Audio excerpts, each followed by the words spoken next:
I wish that I could have knocked him out at the start, but as we saw, he came to my ears and whispered, "Please be easy on me." He thought I'm Mike Tyson and I will follow his script 40 seconds after I broke the clown's jaw. We are boxers, not content creators. I wish that I could have knocked him out at the start, but as we saw, I didn't want to put him down early. You all know I was handcuffed. I don't want to say anything that I will be regretting in the future, but all I can say now is the first 20 seconds was enough for me to end Jake Paul. It's like, this is the clearest, like, fixed fight you're ever going to see. But look at this guy holding his hands up and watch. Watch that. He, like, literally shows him his chin, like, and he goes down. It's so fake. Look at, I mean, he's got nothing. It's like a guy who just learned boxing. The day after I woke up and told my wife, "Why did I do that?" I don't know. I just don't know what the hell goes on. I remember one thing. I had a very hard moment in that part of my life, but I assure you, in that age, I could have put that clown in the first round, but I sold my soul. And I'm a guy who just had a boxing match that looks like a sparring match with a 58-year-old Mike Tyson. And then you're going to fight one of the absolute scariest knockout artists in the heavyweight division. I can't stop running it back in my mind. And every time I do, it feels worse. Because this wasn't just a fighter taking damage. This was a carefully constructed business colliding head-on with reality. And when that kind of collision happens, truth isn't the first thing people protect. Power is. You can feel that protection happening right now, not in what's being said, but in what's being avoided. If everything was straightforward, there would be clarity. There wouldn't be pauses, vague language, or statements engineered to say something without committing to anything. Instead, we're getting volume. Noise. Enough distraction to bury the questions that refuse to disappear. That guy did great for someone who's been boxing for like less than a decade. He has had no real professional opponents other than Tommy Fury that were legitimate world-class boxers. I don't even remember what happened in the Tommy Fury. He lost a close decision, but it was a good fight. It was a good fight, though. Here's the uncomfortable reality. Jake Paul didn't build a traditional boxing path. He built a managed ecosystem.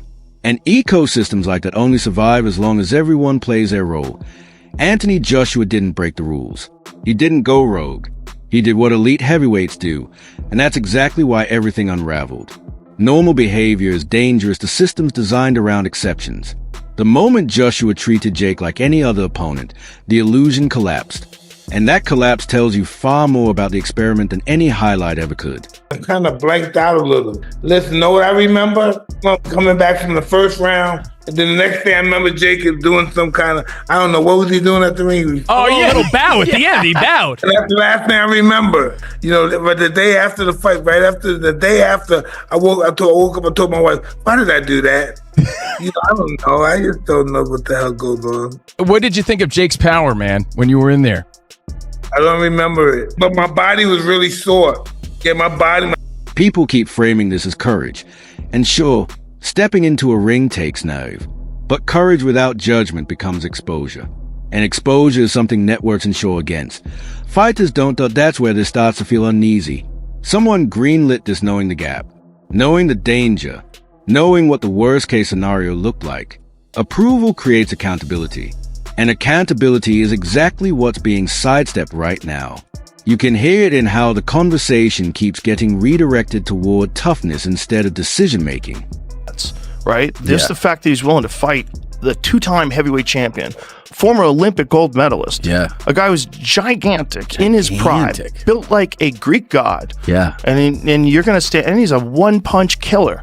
And you're going to stand in front of that? Joe Rogan, discussing this moment, brought up what had become clear from Joshua's performance. When Joe Rogan broke this down, something became obvious. Yes, the injury matters, but the precedent matters more. Because once a brand tests itself against elite violence, the result can't be unseen. Every influence about from here on exists in the shadow. And it's a heavy one. Promoters know it too, because plausible deniability just disappeared. The ceiling isn't theoretical anymore. We saw it. It's solid. And someone hit it at full speed. You could only take so much. And at a certain, like that one that he got from Joshua, ooh, say if you have like a punch card, you have like so many punch that you can get in your life, which I believe you do. I believe there's a certain number.